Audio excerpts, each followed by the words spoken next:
Ito yung mga ingredients natin para sa Rellenong Pusit. 5 pieces squid, cooking oil, 3/4 cups of soy sauce, 1 stalk celery, chopped, 1 large carrots, chopped, 250 grams ground pork, half cup flour, 1 large onion, chopped, 3 cloves garlic, chopped, 1 medium tomato, chopped, 1 egg, 1 lemon, pepper, and salt. Ngayon, simulan na natin yung pagluluto ng Rellenong Pusit. Una natin gagawin ay i-marinate natin yung ating squid. So, lagay lang natin sa isang bowl. So, mapapansin nyo yung squid natin, nalinis na natin siya. Ngayon, ilalagay natin yung ating soy sauce. Okay. Then, yung lemon. Kung wala kayong lemon, pwede din tayong gumamit ng kalamansi. Ibigayin lang natin. So, ngayon, haluin lang natin to para makover yung squid. I-marinate natin to for 30 minutes. Habang minamarinate natin to, igigisa na natin yung ground pork at iba pang ingredients. So, naglagay tayo ng onting mantika sa kawali. At una nating ilalagay yung sibuyas.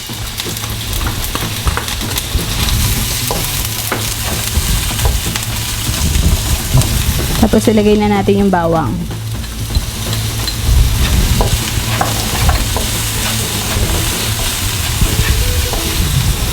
Yung ating kamatis.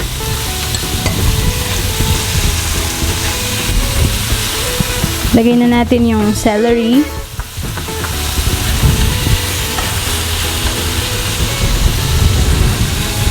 Yung carrots.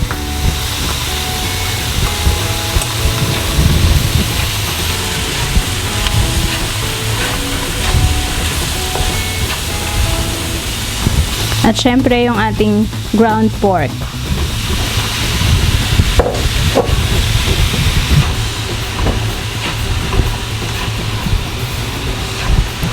Okay, ngayon makikita nyo yung ating karne ay pumuti na siya. At medyo malambot na rin yung ating vegetables. So, pwede na nating patayin yung apoy. Okay, ngayon, kukuhanin na natin yung ating squid. Okay, na-marinate na natin siya ng 30 minutes. At ilalagay natin yung filling.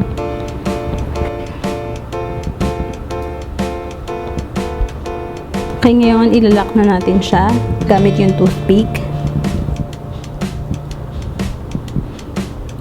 Okay. So, gagawin lang natin to dun sa remaining squid. Okay, ngayon, ididip na natin yung ating stuffed pusit sa egg. Okay.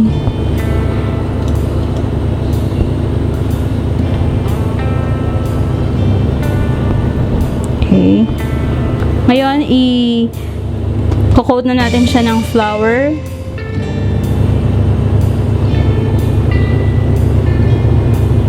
Same thing, kailangan lahat ng sides ay malagyan ng flour, ng mga harina.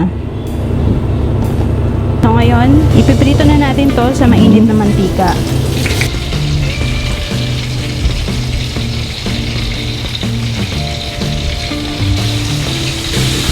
So ngayon, pwede na nating baliktarin yung ating squid. Kailangan lang natin siguraduhin na both sides ay naluto siyang maigi. Hindi naman natin to kailangan i-overcook para maging tender pa rin yung ating squid. Ngayon, pwede na nating hanguin yung ating squid.